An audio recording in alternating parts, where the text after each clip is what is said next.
Hey everyone, what's up? It's Sugar here, of course, and today I'm going to be giving an update video on Zombie Road Trip. Yeah, it's been a while since I decided to give an update on it, so I figured I'd go and show you guys what I've gotten done again.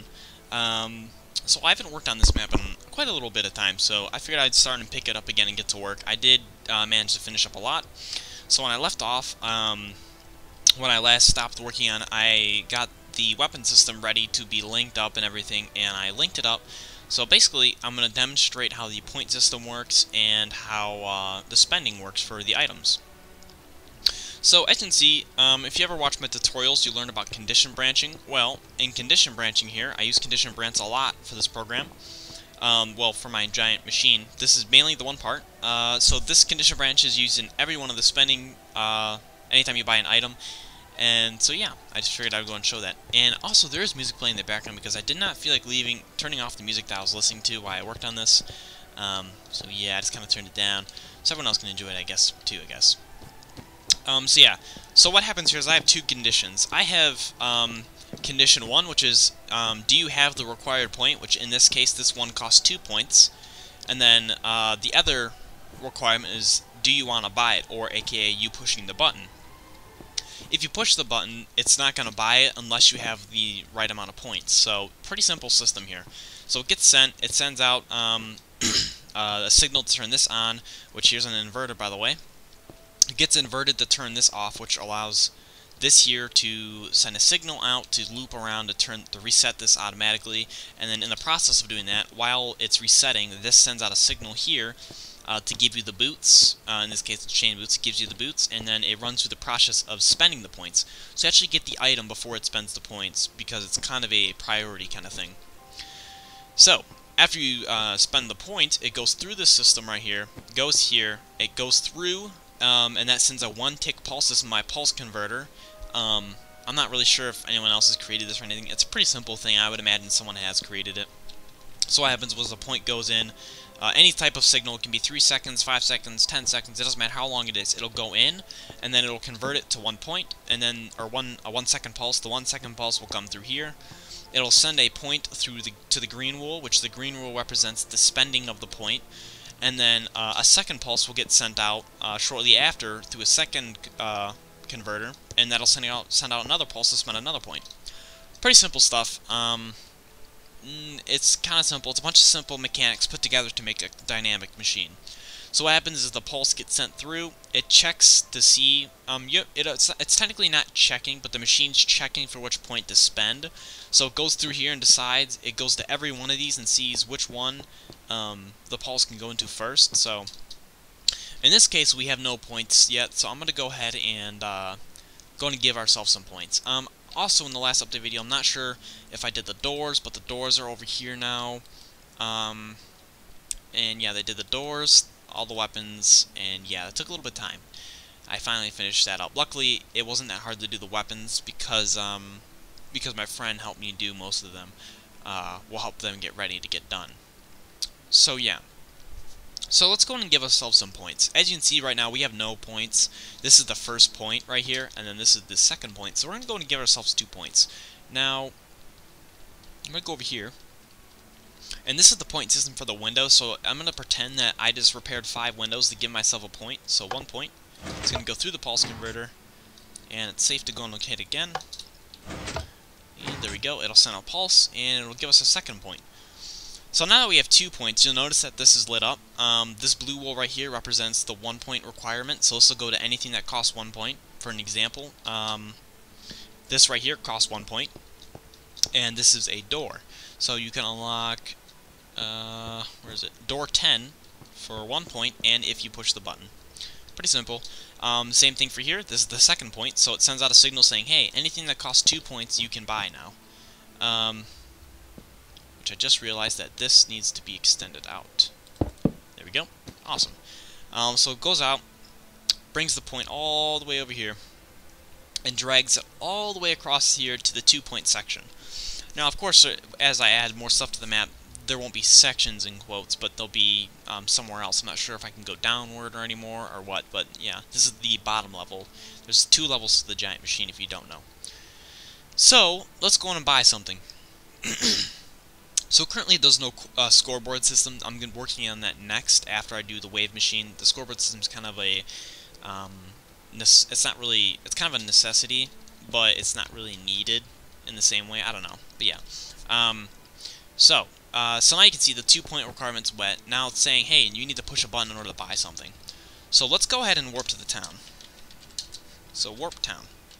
So right now I know I have 2 points. Let's go ahead and buy something that costs 2 points. In this case, up here in this building, you can buy chain legs for 2 points.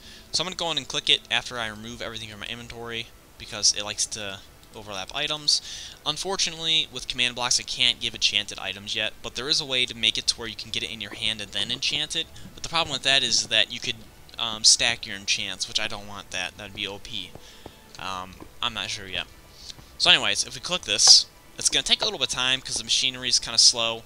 But there we go. We got our chain leggings. It's going to spend our 2 points right about now, or probably a little bit shorter than that. But now, as you can see, we had our armor on. If we go back down to /warp, I think machine. Here we are. This will take us back to the scoreboard area. Not really a scoreboard area, but where everything's tallied in. As you can see, the points have been spent because, you know, it only has, we have no points right now because this isn't lit up to say, hey, we have 1 point, and this isn't lit up to say, hey, we have 2 points. So, let me go and demonstrate this a little better. So I'm going to go ahead and give myself 2 points again. And yes, you can rebuy items infinitely. There is no amount or anything. That's why I didn't use dispensers. So it's 2 points. And there we go. Alright, we got 2 points now. So, let's go ahead and spend these points again. I'm going to very quickly buy an item this time and then do /warp machine again so you guys can see it. Let's go ahead and go... I don't know. We'll do the same one, I guess, because just for consistency. Alright, so I'm going to just go ahead and get this in. Wait, not yet. Let's see. Do I have it already? Okay, I do. Alright, ready? Warp machine, and here goes the points. A pulse is going to get sent through. And there you go. It spends both the points. Here goes the second pulse, and yep, as you can see, the first pulse went through. It checked the nearest point, it spent that nearest point, then it went down to the next point and spent the next point. Pretty simple. But yeah, that's how that works. Now, the next thing I want to go over, I guess, is the wave system. Now, I have a wave system set up, a basic timer. Now, the problem with the timer is I'm not sure how I want to do it. I'm not sure if I should make it time-based or if I should make it to where a player can start the wave or force start the next wave. Currently, the system I have is a 7-minute wave for each wave, but you can force start it at 3 minutes. So, I'm not sure how I want to do this yet. I kind of need comments to know what you guys want me to do. I don't know, it's kind of rough. I don't know if I want to do it yet. And I just kind of need ideas. I'm not sure if I want to make it to where, you know, it's based on a time system or if it's based on a player can push a button. But then the problem with that is that the players get points every time they push that button because they start the next wave. So if they just sit there and just click the button repetitively, then they'll just be able to get infinite points. So I'm not exactly sure what the counterbalance is to that. I'm not sure what to do. But yeah, I'm going to go and demonstrate a 1-point item. Since the 2-point items, as you can see, send out a double pulse, so it's kind of confusing sometimes. So I'm going to go and demonstrate it with, I don't know, we'll do a 1-point item, and then we'll give ourselves 4 points and buy a 2-point item. 1, 2, we're going to give ourselves a bunch of points. 3, 4. Now I'm waiting every couple of seconds because I'm waiting for this to retract so I can actually call on the next point. So if we go and see now, there is no blue wool for anything that costs, you know, 3, 4, 5 points because there is nothing that costs that much yet, so there's no kind of use for it. So that's why, you know, oh, sorry, I'm stretching right there. That's why there's no blue wool coming out of these other points yet, because nothing else requires it yet, so there's no point in creating the extra redstoning to the sections if it doesn't even exist yet. So as you can see, right now we have 5 points. Let's count 1, 2, 3, 4, 5. Yeah, we got 5 points right here. So, a quick review over this. When you spend a point, it gets sent to the... If you're allowed to spend a point and it actually spends the point, it gets sent to this green part right here. Then this green part gets sent down here to the very last point, which the highest point number you can get is 10. and then it sends a pulse to say, hey, we're spending a point now, and check every point up to 10 to see if we can spend a point. So let's go ahead and buy an item now. Warp Town. We're going to go and buy a 1-point item this time. So we'll go ahead and go to the starting town, or starting building. Now, unfortunately, the scoreboard system is going to be here in the center. Now, I'm not sure how people will be able to know what points they have all over the map, but it's going to be kind of up to them to keep track, unless I can figure out how to get a map to actually show your points, because I do know that I've watched Captain Sparkles have a map that changes images. I'm assuming that you could do something, link it up to redstoning, but I'm not entirely sure. It's just kind of a guess. So yeah, I'm going to go ahead and buy this wood sword for 1 point. So we're going to go buy it, and then I'm going to quickly warp to machine. Okay, so there we go, clicked it, warp machine, and watch the point get spent. Here comes the pulse. It spent that point, and since the pulse was only a 1-second pulse, it didn't spend this point because it was so fast, which is just what I needed. As you can see, I got my wooden sword as well, and this is also the first time I've tested this to actually completely work. I just managed to mingle it all together just recently, probably about 2 minutes before I started creating this video. So yeah, that's how you spend 1 point. Obviously, you can see I have 4 points now. 1, 2, 3, 4. And you can see the counter system works and everything. So let's go and buy a 2-point item now, and actually see how it works completely. Not really completely, but you know, see how it works with, you know, having more than 2 points. So let's go buy light armor. Now this is one of the perks in the map so far, because you're going to need armor to stay alive when you get up to the higher waves, because the zombies are going to kill you, which that also brings up the purpose of I need to figure out a system to get zombies to follow a sort of custom pathfinding. I'm not sure if it's possible, but either way, if some sort of program was capable of increasing the aggro range of mobs spawned from mob spawners, then that would help out a lot, because I am using custom spawners for this, but I'm not sure if there's custom aggro range. If I could get a custom aggro range thing, that would be awesome, and that would help me out a lot. If someone has any idea about that, please let me know, because I want to get into that before I start creating the wave system. It's pretty important. If not, then I have to create some sort of system using villagers that I remember seeing Hyperpixel use for one of his maps. It was pretty ingenious, but I'm not sure if I'll be able to do it with custom spawners, so I'm kind of stuck in a hard place here. So anyways, let's go in and buy a perk. So the light armor perk will give me a full set of leather armor. So let's go and buy that. I'm going to very quickly get ready to warp to machine. So I'm going to hit that. Warp machine. And as you can see, I already got my items, because items are priority. And it spends 1 point, and here comes the second pulse to spend the next point. So now we only have 2 points left of our 4 points that we did have. So yeah, obviously it works pretty good. It's a pretty stable system. Now, also, everything's going to be a lot faster, too, because if you notice, there is about a 1 to 3 second delay between buying items. I only see the 1 to 3 seconds because if you have to see what this has to travel through, so let's go and follow the lifespan of one item. So here is the wooden sword. Let's go and warp to town. So if you follow the wood sword, if you ever get curious and you decide, hey, I just kind of want to see what this guy did, and you can use my ideas from this, I don't really care as long as you give me credit for anything from it. I mean, I'm not sure if someone else created it or not, you know, like my pulse converter, but, you know, just give me credit if you got the idea from it. I don't really care. It just kind of just helps everyone. So, if we go and follow the lifetime of the button being pushed, when the button gets pushed, it sends a signal to turn this redstone torch on, which then turns this redstone torch off, which then will turn this redstone wiring off, which will go all the way down here, and will then go very far. This is probably a little bit of time, because I have to put that here. And then when that gets turned off, it's going to turn this on, which will send this basically tells it, hey, the button's being pushed now. So it gets sent down here, and that was a bunch of inverters, by the way. So, go all the way down here, and this is how far of a lifetime it has to travel before it actually reaches its destination. It's got to go all the way down here, and it's going to go down this little spiral staircase thingy, all the way down into here, all the way down this spiral case, and then it'll say, hey, the button's been pushed, buy the items. That's about how long it takes. probably takes around 1 to 3 seconds, maybe 1 to 4 seconds max to get your items, because I haven't tested every item, but every time I've tested it, it seems to be between 1 to 3 seconds. So I do want to improve that system when Minecraft updates to 1.4.x or 1.5 or whatever it's going to update next, because they do have the comparators, which I did notice in one of Captain Sparkle's videos. He says that the comparator is instantaneous redstoning, which that is fantastic. I will be able to improve a lot of systems to where items can be spent faster, and everything can just be faster. Like right here, the point system, I would definitely increase this. Now, something like the green, I wouldn't increase that because I'm not sure how it would work with the pulse converters, so I would leave that alone. I would test it first, though, and see how it works. But like this here, I would make this instant right here, so that it would be very fast. The second you got 2 points, you could buy something for 2 points, and then it would spend the points. So a lot of improvements will come on in the next Minecraft update, because I'll be able to do more redstoning updates.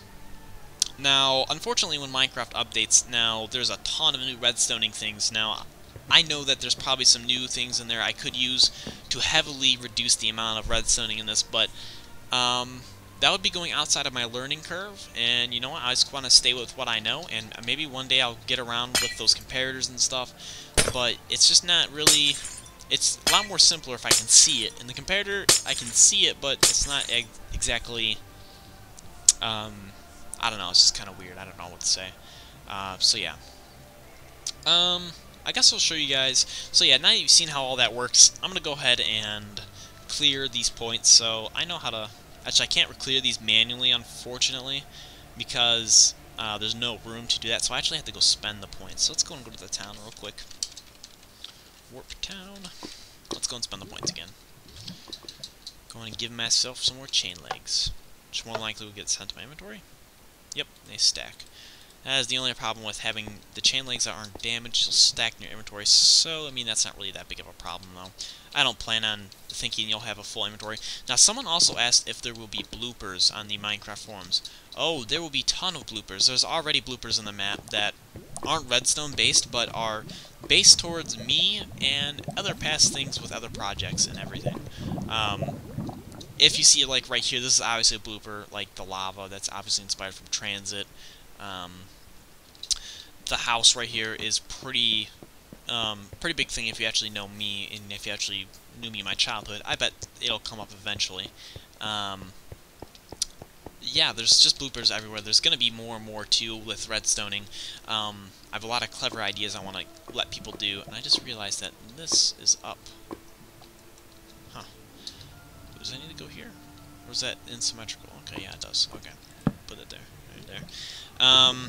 Like, there's going to be tons of bloopers, because I really want to add it. And someone asks, will there be some sort of secret room that you'll be able to access with the bloopers that will be good for hold off and stuff like that?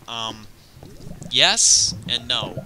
I think what I'm going to do is it's going to say, I'm going to have it to where when you don't spawn inside that starting house, you're going to spawn in a lobby, and the lobby's going to say, hey, how many players do you have? And you're going to hit a button for 1, 2, 3, or 4, you know, something like that, and then it'll kind of scale the amounts that things cost and stuff like that. I'm not sure how I'm going to do it yet, but inside there it's definitely going to say, do you want bloopers? Or it's going to be like, do cheats enabled? And if the cheats are enabled, then you'll be able to, you know, open up a really rigged room where you can enchant all your items that you get from XP from monsters, you know, just a really rigged hold-off spot or something, you know, something like that. A bunch of cool things like that. And then there'll also be maybe some other options as well, but it's all up to you, and there will be a difficulty option too, of course. It's just going to be easy, medium, or hard.